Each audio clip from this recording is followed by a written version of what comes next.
Hi అండి. నేను మీ రమ్యశ్రీని. చూసారు గదా! నా కిచెన్ ఎంత కలర్‌ఫుల్‌గా ఉందో. ఇది ఫిష్ ఫ్రై. చ్ చూడండి తక్కువ ఆయిల్‌తో వేస్తున్నాను. ఆహ్, బావుంది కదా! అంటే యాక్చువల్లీ మీకు ఆహ్, ఇంకోటి చెప్తా. బెండకాయి fish mixing fry and mutton, చింతకాయి. చింతకాయది దంపి పెట్టుకున్నాను చూసారుగా. చింతకాయి, మటను అండ్ పప్పు, చింత చిగురు.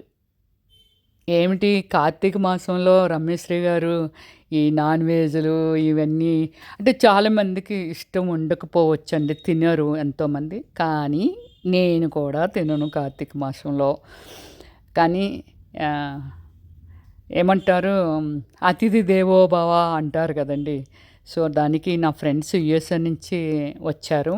వాళ్ళకి నా చేతి వంట వాళ్ళు తింటారు కాబట్టి చేతి వంట చూపించాలి అని ఒక ఉద్దేశంతో ఆ రుచులు చూపించాలని ఈ స్పెషల్స్ చేస్తున్నానండి.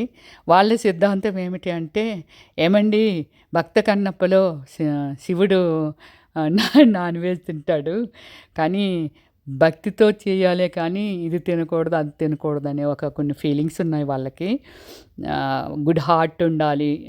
అదే హెల్పింగ్ నేచర్ ఉండాలి. మీకులాగా అంటే రమ్యశ్రీలాగా అని వాళ్ళ ఇది. అందుకని ఏమిటంటే వాళ్ళ ఆత్మారాముని సంతోషపెట్టడం కోసం, తృప్తిపరచడం కోసము నేను ఈ non veg non veg item చేస్తున్నానండి.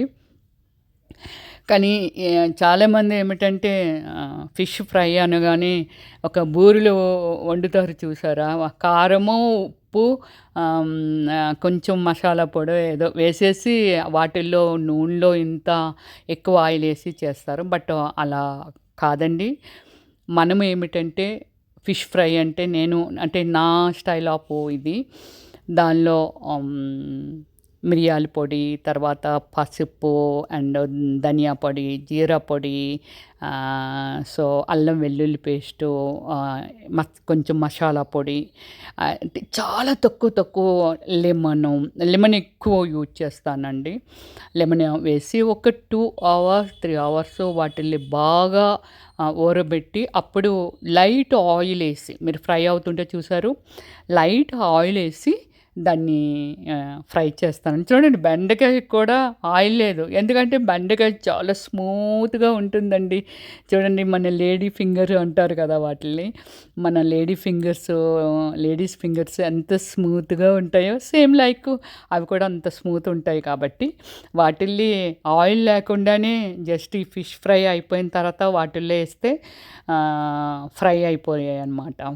సో, అలాగే మన మటను, చింతకాయ అనేది అది కూడా చాలా సింపుల్‌గా చూస్తున్నారు కదా! ఎంత కలర్‌ఫుల్ ఉందో. సో, కానీ ఫుడ్‌ని నేను చాలా ఎంజాయ్ చేస్తానండి. చాలా టైమ్స్ నేను మీకు ఫుడ్‌ని పెట్టడం జరిగింది.